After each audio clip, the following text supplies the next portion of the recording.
Welcome back to the Dividend Diplomat YouTube channel. You know us by now. We are the Dividend Diplomats. Everybody, we're finally going to talk to you about a company you've been asking us to cover.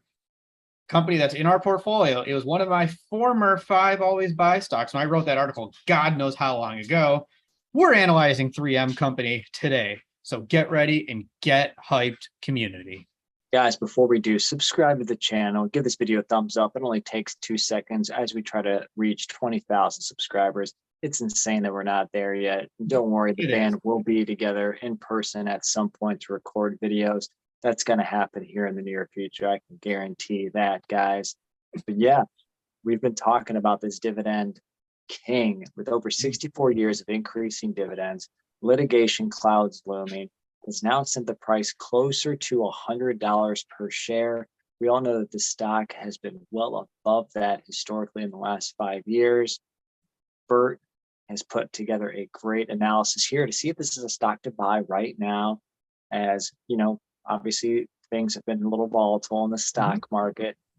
Regional banks, big banks, small banks, this bank, that bank. Yeah, it was funny. We were talking about recording this video, and we were like, do we want to talk about banks? And both of us were just like, no, we need a break from talking about banks. So we were like, let's pick another dud and talk about 3M company, another company. But in all seriousness, oh, sorry. In the words of I forget what movie it is, but here's a nice piece of yeah. I think there is on the stock. Yeah, there's one important disclosure we need to make here for 3M company. We always say you have to do your own research. We always say you have to have your own opinions about this.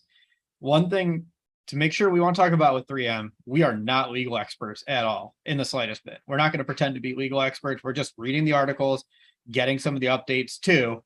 So we're not going to be able to speak on, hey, they can settle it for this much. This is the full impact. We don't know. We're just telling what the press has. So I just want to make sure that's an important distinction because of how much of a role these lawsuits are going to continue to play for 3M company over the next few years.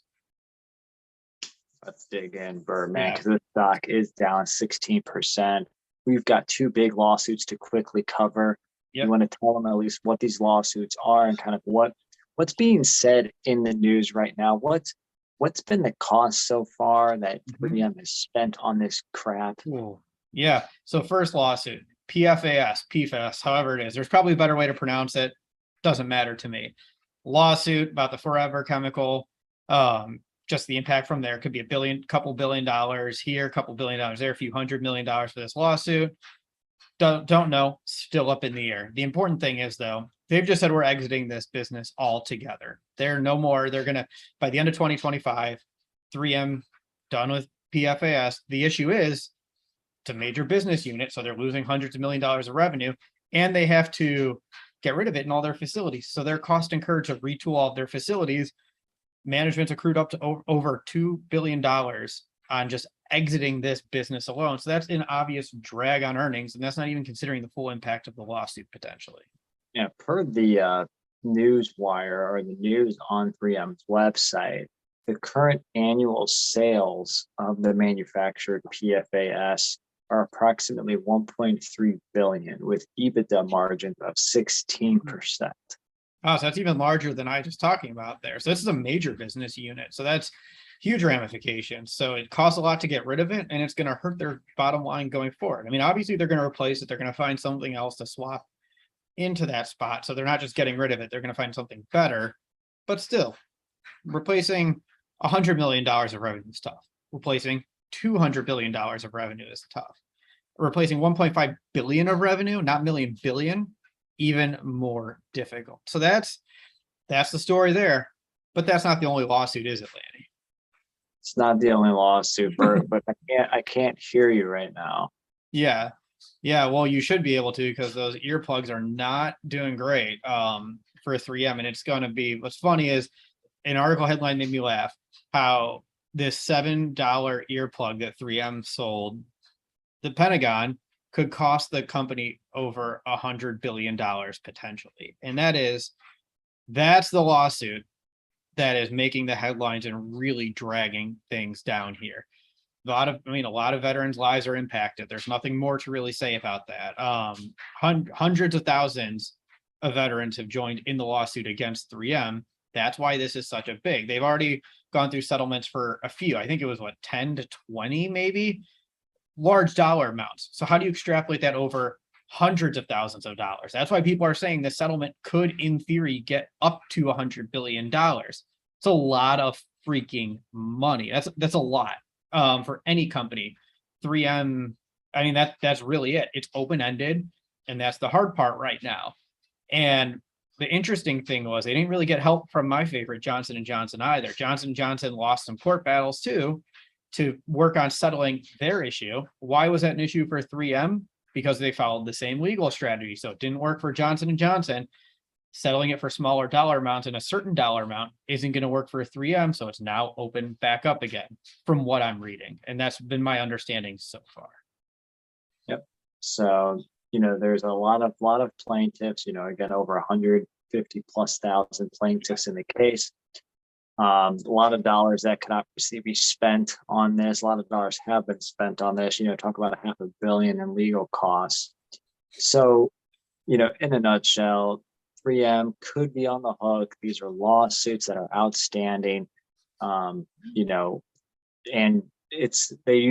management tries to make their best estimate based on the likelihood of the outcome of the case. More than likely that accrued expense for this is very high. So hopefully that when it does actually come to fruition or completion, that the overall impact is not a net surprise, and then that the accrual just goes away after the money is spent. It'll be interesting to see what 3M does to replace over $1 billion in revenue from the PFAS items.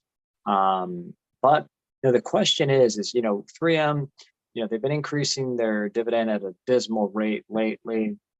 But there's still some sort of hope, when it comes to cash flow, right, Bert?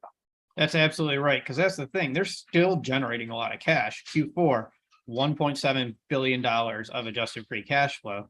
They still had a massive share repurchase program in fiscal year 2021. They repurchased over 1.5 billion shares. If needed, that's cash available. They just won't buy back shares. They can put that into the business. They can do that. That's a lever that they're going to be able to pull. And by the way, their sales are still crushing it. Earnings per share, still crushing it, earning nearly $10 per share. There's still some positive signs. There's growth in some business units. There's a lot of things that are still there, which is what I think is so fascinating about 3M. They make the Post-it notes. They have a lot of the great brands too. They're this massive, massive, massive conglomerate that still generates all of this. They're just dealing with some heavy lawsuits on the side. Yeah, I agree. I think they really got to get that, behind them. Obviously, you even said projected, operating cash flow is about 6.4 billion heading into 2023. When you think about that, does that cover the dividends? I know, Bert, you're in your worksheet, 3.4 billion is dedicated to the dividends. 1.5 potentially could be dedicated to share repurchases if they so choose. Shares down to almost $102 a share. Do they buy back shares right now? But that's still, like you said, leaves the net remaining, operating free adjusted cash flow, assuming no investments right now. But there's one thing we still need to do, Bert, with 3M stock. I don't know, Lanny. Is it running through the diplomat's dividend stocks? Let's do it. 3 metrics: PE ratio less than the S&P 500, payout ratio less than 60%, dividend growth history. We look at the 5-year growth rate and how many years they've increased it, and that dividend yield. Lanny, kick it off. Run 3M through some metrics here. Let's go. 3M company, one of Bert's favorite ticker symbols, because it's literally not just 3M, but it's MMM. It is 3Ms.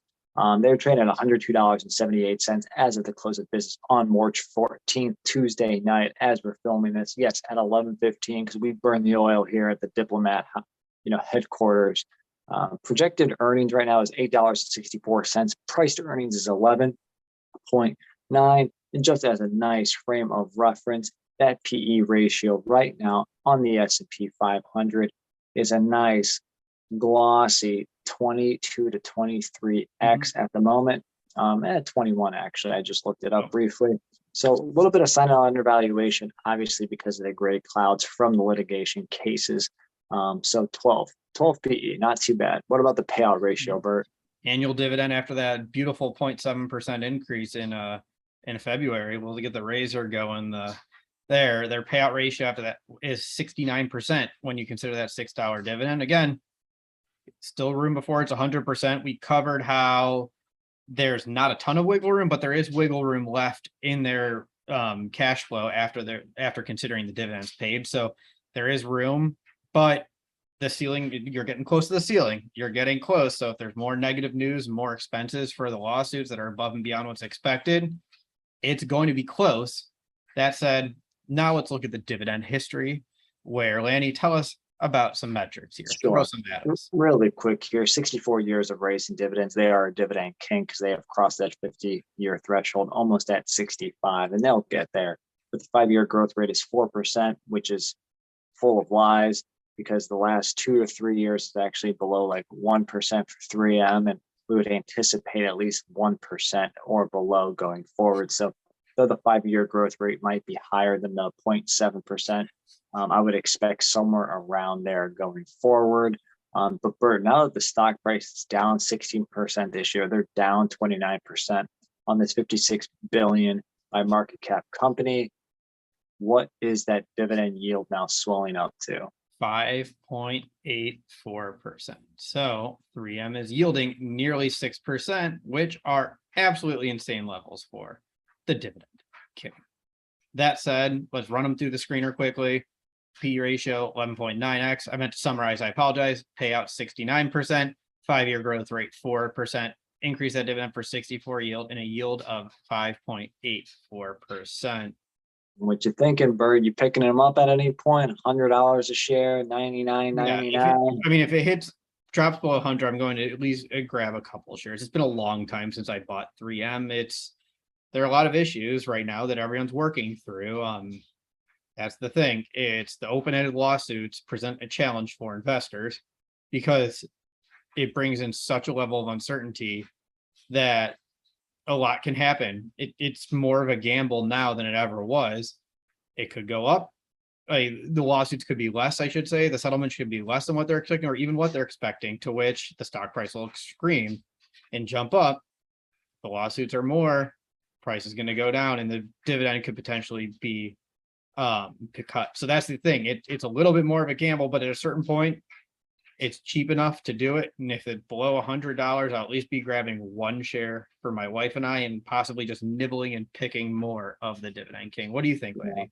I'll set a limit order maybe tonight for $100 a share, see if it hits. I'll jump in there with you guys. But what are you guys doing out there in the dividend investing community? Is 3M a stock to buy right now? Do you currently own this Dividend King in your dividend stock portfolio? Do you think it's still a foundational type of cornerstone stock you should have? Or do you think this is more of a risky investment right now? Is the yield too high? Are you chasing yield? Let us know in the comments below. Is the juice worth the squeeze? I think that's really what we all want to know. And if you haven't already, subscribe to the channel, give us a thumbs up. And remember, if you're not with us, you're against us, everyone. That was Bertha, Hurt, and Lanny from the DD. Over and out.